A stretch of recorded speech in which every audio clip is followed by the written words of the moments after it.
So I really see what's going to happen there is there's going to be some person who's just born as a man, he grows up, I believe he's going to be part of the secret societies, he's going to have tremendous influence and power and access to all kinds of high-tech stuff, and among that will be the process known as recombinant DNA. And with recombinant DNA you can actually open up a gene or a DNA strand, and you can insert a foreign gene into that. So I think what's going to happen is he's going to take Satan's DNA, Satan's genetic code, and he's going to insert it into his own body. And then he is going to become a chimera. He's going to become the beast by actually going through this transformation. The crazy thing is that we have the technology. We know that the sons of God came and did this back in the days of Noah. So we have a biblical precedence for this, and I think we're seeing these kinds of things happening already today.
What the passage portrays, and it's very difficult for many people to absorb this, it portrays fallen angels. These are not the good guys. Remember when Satan fell, a third of the angels fell with him.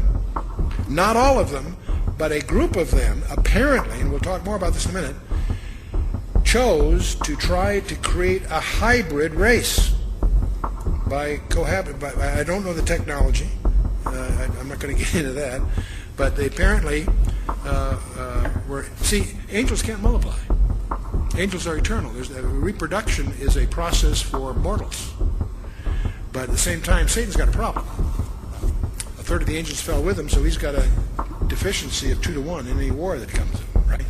He's got to find a way to strengthen himself. This is just a conjecture that floats around. Now, the offspring of Nephilim, they're also called the Hagibarim, the mighty ones.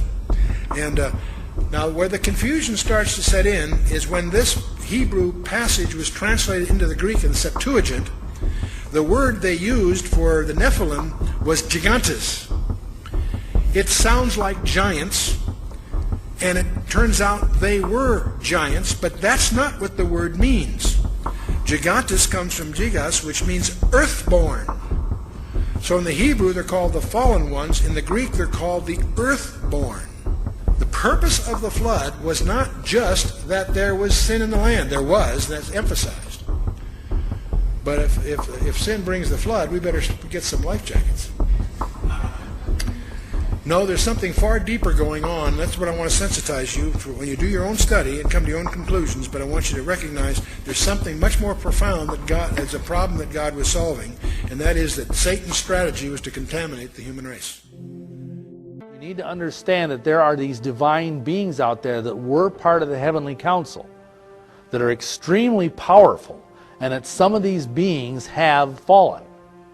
Because what that psalm is talking about, if you read the whole Psalm 82, is that they are oppressing the poor. They are not judging rightly among the poor. Yahweh gave these celestial beings authority over certain parts of humanity, and they were abusing their people. They were allowing the poor to be victimized. And so he's saying unto them that, you know, even though thou art gods, you will fall like the princes and die like men. And again, the wages of sin is what? Death. So even these beings can die.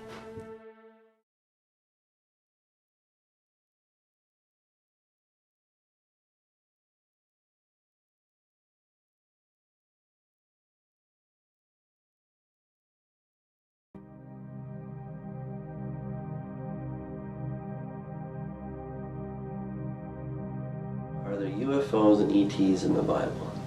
Interesting question. We got to define our terms a little bit, I think, right? So, in as far as there were sons of God coming down, there were demons coming down, then yes, there are aliens, because the demons of yesterday are today's aliens. That's really the bottom line. There are not aliens from some distant galaxy or from the Pleiades system or anything like that. They are very much from here. They're demonic, and so in as far as there were demons, then yes. But you know, we can't call them demons or gods from yesteryear, because that's really out of fashion. Right. But you can call them aliens because now they're from some other place and they evolved. It's interesting how evolution has served as such a foundation for this. Mm-hmm. You know, God, I mean the demons, Satan gets us thinking that there is no God, that there is no Satan or any demons. But then he starts replacing it with these other entities. And we believe in evolution, you know, lots of people do. And so that serves as the foundation for these otherworldly beings that have also evolved, not by God, mind you, but they're you know, they've evolved from a long time ago. And as far as UFOs, well, UFO is an unidentified flying object. And we're seeing those today. People are seeing those all over the place. And generally what they look like is just some kind of a white light. It's a white ball of light or something like this that's floating around in the sky, and people will say, oh, it's a kite. Now we can all see what a kite looks like. They're not helicopters. We know what helicopters look like. We're not stupid, right? Neither are the people that take all these videos, and you can watch them on YouTube, and there's just thousands of them. And you know, I'm sure there's a few pranksters out there, right? But sure, but still, there's just the quantity and even the quality of the video is such that you're like, wow, that's really amazing. So in the Old Testament, you find places where the heavens were opened. For example, in 2 Kings chapter 6, Elijah and his servant are surrounded by the Syrians. They wake up one morning and the servant goes outside and he sees all these guys. He's like, oh boy. He goes back in and says, Master, we're done. And Elijah, you know, he's just very calm, and he prays, oh Lord, I pray you'd open his eyes. And so God opens the young man's eyes, and he looks all around him and he sees these horses and chariots of fire. Now that's interesting. Why would God need to use chariots of fire?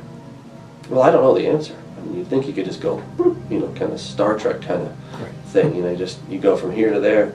But for some reason, in that other dimension, you have horses of fire, you got these chariots of fire, and these things are going around. And in some way, I would suspect that the demons are kind of doing the same thing. I don't know if they're on horses of fire necessarily, but when they materialize, they look like these fiery white orbs, and however they're transporting themselves, I don't know. But it's not like they can just think it and they're there, but they have to somehow travel, they have to traverse through whatever medium, the spiritual medium or through the physical medium. They're actually moving about. So again, I wouldn't say that we have what we call technical UFOs back then, but you did have these horses and chariots of fire in that angelic spiritual realm. There's movement going on. Angels have wings. Again, why would they have wings? Right? Is there air in that? These are questions we just don't know. Right. We just don't know the answer to these things. But still, there's a function for these things. If they have wings, then they must need them. If there are horses and chariots of fire, then they must need those in some capacity that I don't understand. And we're not really told. But still, there it is. So, what we're seeing today is a resurgence. We're not so much a resurgence, we're seeing a breakthrough of that realm into our own.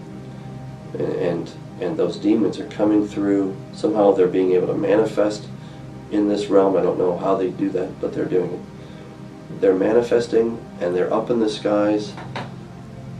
Millions of people have seen these things. Right. You even have sort of more famous people like Ronald Reagan. Mm-hmm. He claimed to have seen something a number of times. Jimmy Carter, Barry Goldwater, Douglas MacArthur. All right, just to name a few of the presidents. You have other world leaders. You have Michio Kaku, who's a real famous physicist. Let me make a prediction, and that is sometime by mid-century, we might make contact with an intelligent civilization in outer space. Plus you have, just lots and lots of astronauts. They say that every time that we had a mission, we were being followed by something. We were being watched. We saw some craft. We saw something, right? And you can watch some of these videos that have been released by NASA, and you can see these things out there, right? So there's definitely something out there. The question is, what is it?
what seems to be the case is they come from some other domain, some place, maybe not another star or maybe from another dimension, but they manifest, they show up here in our physical world. People have a number of cases where people are just playing gone. A child comes into the mother's room. Mom, you weren't there during the night when I came. There is burned earth outside where the ships have landed. There is physical. It may not satisfy our criteria of proof, but proof may be something which only operates within the frame of evidence of this physical world in the box you mentioned before that we live in. This is what's going on here is something in some ways more subtle. In other words, something that's coming from another dimension into our world, which is very commonly experienced in other cultures, but not in this culture. John Mack, who recently passed away, but he was at Harvard, and according to his own testimony, he says, I was not a believer in this thing. He wasn't trying to prove anything. He just kept hearing about these things. So he came to this conclusion that these were real physical abductions. Very, very slowly he came to that conclusion, and rather skeptically. He didn't want to come to that conclusion, but eventually the data was so much that he could not overcome it, and he had to just say, well, it's happening. Something physical is happening. Dr. David Jacobs has done similar research. He was quite upbeat about this whole thing for a long time, but in the last several years he's become very downcast about his discoveries, because he's discovering that these beings that are taking people are smarter than us, they're stronger than us, and they have a hybridization program going on. That they're creating a hybrid race to take over, and he says at best we're going to be second-class serfs. So he's very discouraged, and I can see why. I think if you discover these things, and yet you don't understand that there's a greater power, which is Jesus Christ, who has a much better plan, then I would be extremely depressed. And in a way I'm sort of upbeat about the whole thing, because I see that we are getting very close to the end. But it's also kind of scary. There's crazy things going on. I think the New Age, as well as the mainstream sort of media, and I mean like movies and television shows, and everybody's been shoving this alien UFO thing down our throats because it has so many uses for the Antichrist system. I've said many times, I don't know if this is the way that it will all be set up. It is just a really convenient way if it does go down like this, because it does do three main things that are needed for the Antichrist system. Number one, it causes the world to reject God. We've been sold this erroneous idea that if aliens exist, then God doesn't. So the headlines the day after would read, God proven wrong, or whatever. The whole world would be united in its rejection of God overnight. So that certainly would play in, obviously, to the biblical account of this world order at the end of time. Also, we would believe ourselves to be God. This one would take a little bit longer to sink in, but the idea that aliens, in a real sort of evolution kind of way, just evolved, and that it could be sold to us that they were somehow our creators, in the sense that they genetically modified us, or they might have some excuse to the origin of life or something to that effect. Ultimately, we would see them as gods in the sense of their perhaps abilities or their technological advancement, and it really depends on this point of how and what they say about us, if they say anything, or if in the discovering of them that it is implied in some way that we ourselves could be like them and therefore like gods. And that really goes into the third part, which is the evolution. I think that this concept of evolution is crucial to so much of what the Antichrist system does, especially the genocide based on belief system that happens in the end time scenario, really requires, as it did in the Third Reich, an idea of evolution. There's a concept that there's certain people that are not fit for the new system, the new evolution. They were sort of helping humanity evolve by the elimination of those that weren't ready for the new age, the new world. Hitler believed in the fifth root race of Blavatsky, but yet I think this new system is going to have a very unique version of evolution. And of course, the appearance of aliens really validates that on a worldwide scale. No longer do you have to, have this sort of underground preaching of theosophy as it was in Hitler's time, but rather the whole world is united in this understanding, or perceived understanding, of potential evolution coming. After all, the aliens are here. We can be like them. They just simply evolved like we have the potential to do. We can become like them. We can communicate telepathically or whatever, as long as we are willing to take that next step. And there's this great precipice that we're, now at this ability to move to this next level, but it's all going to be in the context of, God has just recently been disproven, but yet there will be people on earth that can't quite go with the new system because they're stuck in the old paradigm of God does exist and the Bible was accurate and these aliens are a deception. Those people will be presented as enemy number one and will be viewed as the thing that's holding us back from the potential evolution. The transhumanist movement, it really is a cover. It's a cover for the far more sinister event that's coming. And I think on the one hand it provides the technology to make some of these things happen. But it's also man saying, look, we can do it. We can truly pull ourselves up by our own bootstraps. We can take advantage of our own evolution. We don't have to wait. Because again, if it's predicated on we've evolved this far, why shouldn't we continue evolving? And if we have the technology to overcome death, to overcome disease, why wouldn't we, right? I mean, that sounds right. If there's a little baby that's dying of some awful disease, and we have the power to go in and actually rearrange the DNA and the genes and make things right, wouldn't we be barbaric not to do that? See? So this becomes sort of the heartthrob that we went, oh, we better do this, right? Right. And, I think there probably are some decent things that could be done. Like anything, any kind of technology, there's always room for good. Right. But I really think that we're getting into an area that we should not play with. Right. Because we're now rearranging the Legos that God created. Right. And he's like, don't rearrange those. We're going into the source code. That's what we are. I mean, think about DNA. What is it? It's source code, right? God made the source code. Through sin, the source code got kind of scrambled and mixed up a bit. Through the incarnation, the cross, and the resurrection, God has promised to restore our source code to how it ought to be, and probably even upgrade us a bit. Okay. Do you think that there was something genetically changed with mankind in the fall? Yeah, Genesis 3? yeah, I do actually. Okay. It's fascinating that you asked that, because even evolutionists have pointed that there was some record of an event in the life of the original man. The record of the event actually did affect something. The event was the fall. Okay, and the fall. At the fall of man is when all of creation became corrupt as well, because everything came out of the earth or from man, right? So Eve, of course, came out of man. Man came out of the dirt itself, out of the dust. And there's this connection. In Hebrew, you see the word Adamah is talking about the soil or the land, and Adam, who comes out of that. So it's kind of like God takes all this dirt, he puts it together, he blows his spirit into man. And whatever happens to man, the condition of man will be the condition of the earth. So if man is good, the earth is good. If man is decayed and corrupted, the earth becomes corrupted. And Romans chapter 8 speaks about that the creation itself is groaning, right? Just eagerly waiting with this earnest expectation of the revelation of the sons of God.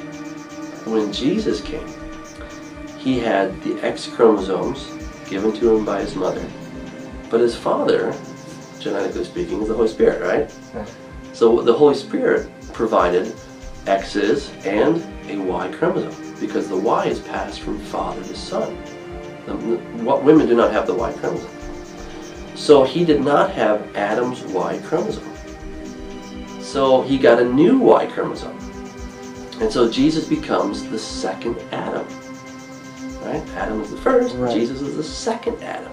And now, to be part of God's kingdom, we have to be reborn. We have to have a new birth, become a new creation. We're going to be part of that second Adam. We're all born naturally as sons of the first Adam. Right. But we have to be born again as sons of the second Adam. Right? So, and I really think that all this is going to ultimately be realized in a new DNA package for us.